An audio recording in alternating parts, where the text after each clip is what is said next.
Hello, PMOsh cohort. Welcome to week 5 of current issues in occupational safety and health. In this week's episode, we're going to explore designing and managing the workplace for the aging workforce and really the impacts and solutions and interventions associated with an aging workforce. This week's group consisted of Vicki Ainsley, Chris Ellis, Kate Nichols, and your presenter, me, Michael Weatherred. Let's get started. So, if we're going to engage in a conversation about the aging workforce and older workers specifically, it is appropriate to really define what an older worker is. Well, that's really easier said than done. Um, it is really dependent upon the field in which a particular worker endeavors. Let's look at professional athletes. If you're a player in the NFL or in the NBA, you may be considered as an older worker as young as your mid 30s. You contrast that to somebody who works in an office environment or is a member of a sales force, that definition may be above 60 years of age.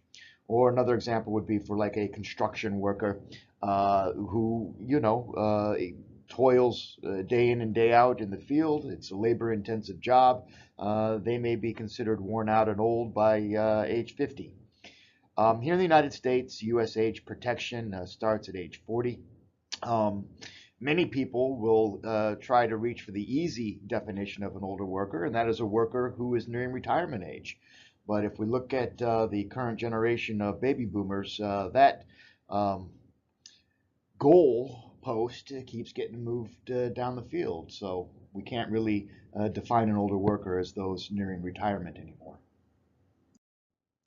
If we look at historical changes in the workforce over the past 125 years or so, we know that in the late 1890s through the 1900s, all the way up until 1935, that folks worked until a ripe old age because there was no such thing as pension plans or Social Security, and really they worked in order to fulfill basic needs such as food and shelter.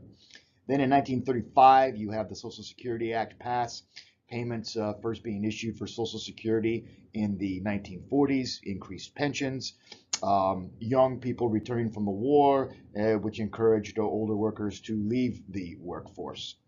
Then in the 1960s and 1980s, the age to collect Social Security benefits was established or lowered, to age 62, and early retirement was really seen as a status symbol for many. In the 1990s, we saw the Social Security benefits age increase from 65 then to 67. And then, of course, we have economic uncertainty entering the conversation around 2007, where folks' retirement plans and pensions took a heavy hit from the financial crisis. We are living longer and we are working longer.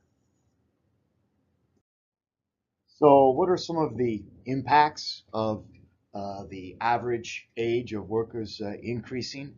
Well, like I said in the previous slide, it has changed over the decades. What we see currently is people working longer and living longer, and therefore their retirement years have lengthened, and they work as long as they can in order to sustain themselves through a lengthier retirement. We have fewer workers entering the workforce, and we are finding a skills and a manpower gap, which will become even more evident in the near future. People that live longer and work longer also produce challenges in regards to managing the healthcare costs within a particular company. And we have less workers that are paying more for retirees through Social Security funds, which will currently burden, if not in the future, break the system. So while there are challenges of employing an aging workforce, we need to contrast that challenge with the challenge of having a shrinking workforce, which is becoming a real concern for employers. In order to fill jobs with skilled labor, Employers are going to need to provide workplaces that accommodate older workers and institute programs that are going to keep them happy and healthy, for the mere reason that we need to support them when they eventually do achieve retirement. 29% of employed workers were 45 years or older in 1995. Only a decade later, in 2005, that number had grown to 39%. In terms of supporting older workers in their retirement in 2005, for every person that was 65 years of age or older, there were 5 people working aged 20 to 64. So we had an old age dependency ratio of about 20%. Estimates conclude that by 2080, this ratio will more than double to more than 40%, where we will now only have 2.5 younger people working for every older worker. By 2030, 40% of the workforce is going to be 50 years or older, and the medical costs per employee will be approximately 1% of GNP, gross national product. If we don't keep older workers in the workplace, it's going to have a real impact on the business economy and Social Security funding. An older workforce is going to have special challenges, but we definitely have to overcome these to continue economic growth and systems that we have in place now.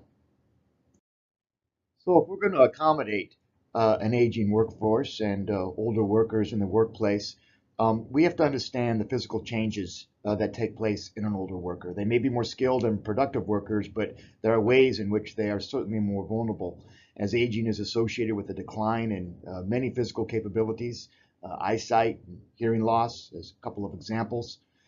Physical strength certainly reaches its peak between 20 and 30 years of age and gradually declines until a worker is 40 or 50, and then more quickly thereafter.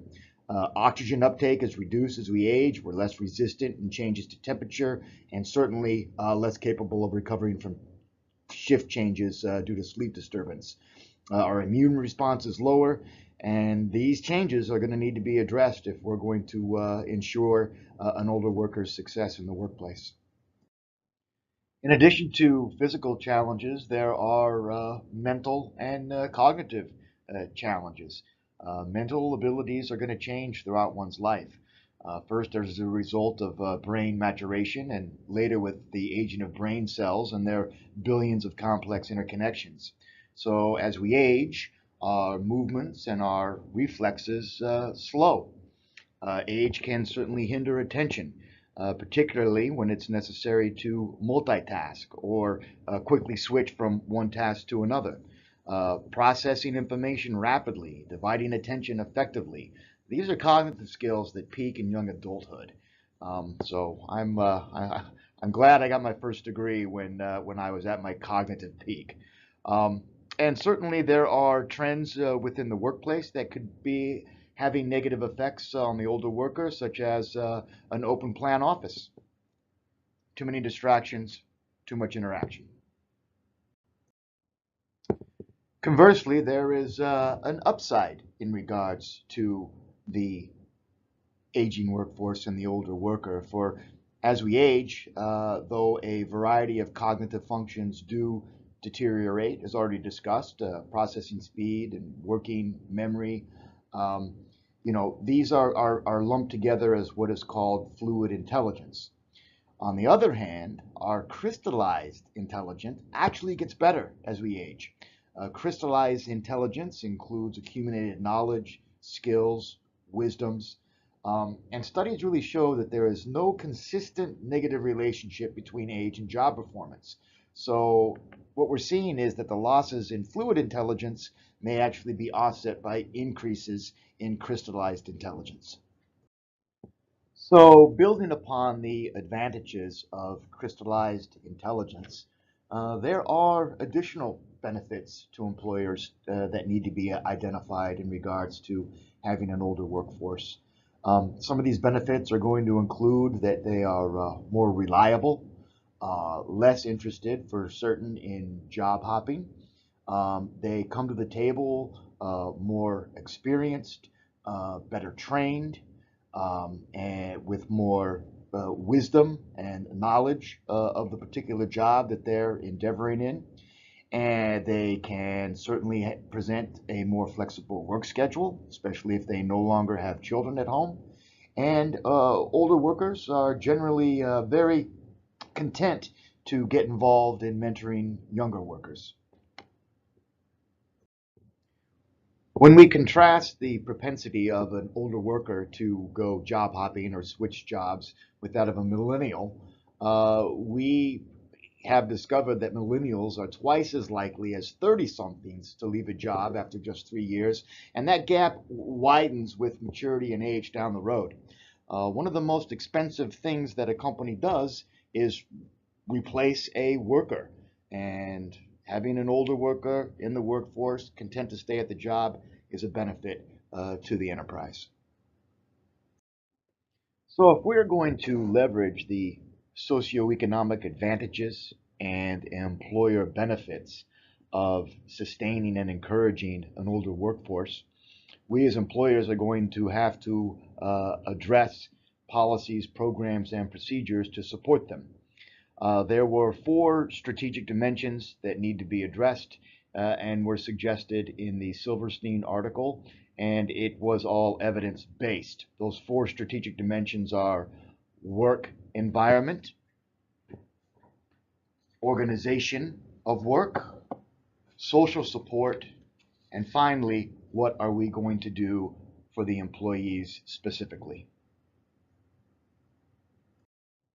As to the work environment, we need to understand that when work requirements exceed a worker's capabilities, there are going to be more injuries and poor job performance is going to increase. The fixes that we apply to this challenge are universal design, human factors, and ergonomic principles as applied to such things as balance, vision, hearing, strength, and endurance. We must also look at the organization of the work. For workers that are reaching retirement, they prefer to, gradually ease into retirement than to just cut it off and retire promptly. We can assist these workers through things such as succession planning, mentoring, kind of smooth the path towards retirement so they can pass along their skills. Succession planning is also a great idea when the physical demands of the job are high. We can also support workers with flexible schedules so that they can tend to loved ones and make doctor's appointments, ride share, those sorts of things. Organize for the worker. Ride sharing is a great example of social support for the older worker.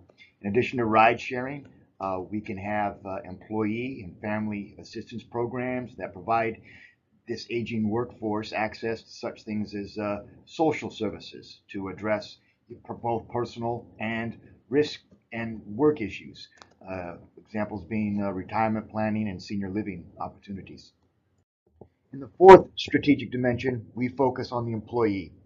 And we can do this through offering preventative health screenings, on-site health screens, which have demonstrated a decrease in absenteeism, insurance costs, and certainly boost worker satisfaction. On-site health screenings is also a great way for the employer to demonstrate that they truly care about the employee. So if we fail to implement effective programs and policies that address those four strategic dimensions, us as employers must be prepared to experience adverse effects on workplace safety and health by having the aging workforce in the work environment.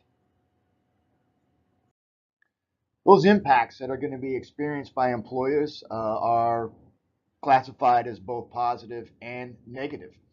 For an older worker performing manual labor, certainly there are negative impacts. For an older worker performing non-manual labor, there's going to be positive impacts because of the experience that's brought to the table. Traditionally, older workers have experienced lower rates of injuries and illnesses, lower absenteeism. However, when an older worker does get injured, the severity of those incidents tend to be more severe, recovery time lasts longer, and the cost of that particular case tends to be much higher. So how do we address the potential negative impacts? Well, we all know that a positive safety climate produces positive safety outcomes. In order to cultivate the positive safety climate for older workers, some proposed interventions include training supervisors on how to effectively manage older workers, redesign physical aspects of a particular worker's job, produce opportunities for increased physical activity and intellectual acuity, continue to promote improved nutrition. Really, you're headed down the road of a total worker health program specifically designed for the aging workforce. Well, I hope that you've enjoyed the Week 5 group presentation on the older worker, the aging workforce, and designing and managing the workplace to accommodate them. Here we presented 6 questions. Hopefully will prompt some thought and discussion, and we look forward to the back and forth in Canvas. Cheers.